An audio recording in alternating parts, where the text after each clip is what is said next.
Okay, thank you, Mr. Chair. Secretary Kerry, thanks for coming on over here. And I know you've been peppered with a lot of different questions about China on a range of different issues. I guess I just want to ask you, what is your agenda? Well, with regards to this trip coming up forward in a couple of days, I think it'd be helpful for this committee to just hear directly from you, not just about all these other issues, but what are you trying to achieve?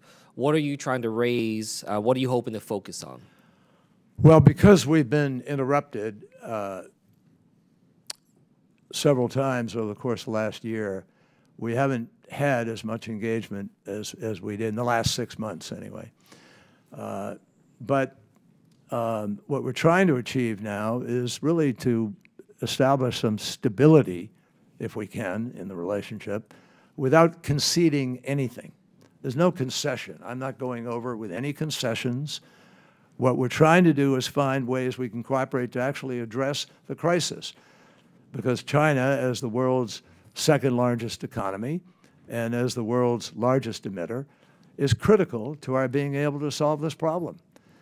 It would be malpractice of the worst order, diplomatic and political and common sense. Are there certain issues that you feel like right now can be places where that conversation we build up? hope, that's a good question, Congressman, thank you. We hope that we can make some progress on a number of areas. Methane is particularly important for our cooperation. China agreed to have a methane action plan out of our prior talks in Glasgow and again in Sharm el-Sheikh. We hope that that is something we can make progress on. We hope we can make progress on the transition away from coal. Coal is the dirtiest fuel in the world, and emissions that are not captured from coal are the worst cause of the warming of the ocean and the torrential downpours that we see now that come because more moisture rises because of the heating of the ocean. 90% of the warming of the earth goes into the ocean, and now we're seeing exactly what happens with these floods as a result of that increased moisture. I mean, there's a clear scientific tracking of relationship here. What we want to do is find ways to see if China and the United States can advance the cause together for the rest of the world by accelerating rates of doing things, by increasing the deployment of renewables, by improving grid management. There are a host of things that we think are really worthy of conversation. And if we can make some progress on that, we think we can tampen down this edgy sense of competition, which could lead to a mistake which takes you to a place you didn't mean to go to. You talked about methane a couple of times. We've also talked about COP28 coming up later this year. I guess I just want to get a sense for you. What would success look like at COP28? Or what are you hoping to see come out of that? I think that there are a number of things. First of all, COP28 already requires a global stocktake. That is, an evaluation of how the world is doing with respect to the promises that have already been made. Secondly, there will be an adaptation report, which will help to make a judgment about how we can accelerate adaptation for places that are really in jeopardy.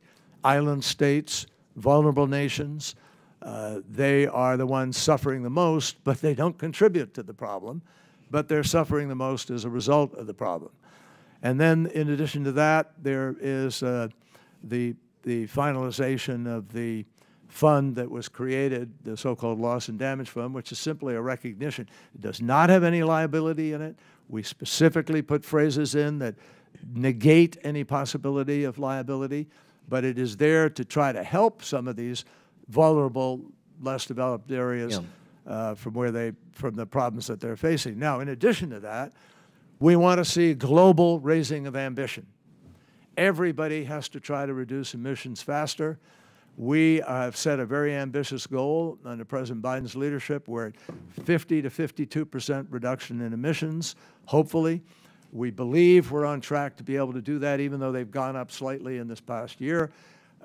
What's happening right now in terms of new technologies coming online, in terms of the reduction of coal, in terms of the capture of emissions and so forth, we're at least able to turn the corner and begin to reduce rather than increase. And we think we can meet the targets that we've set, which can help keep 1.5 degrees as the limit of the warming of the planet. Thank you. Thank you. Mr. Chair, I yield back. Thank you. And I will now yield to Mr. Moran for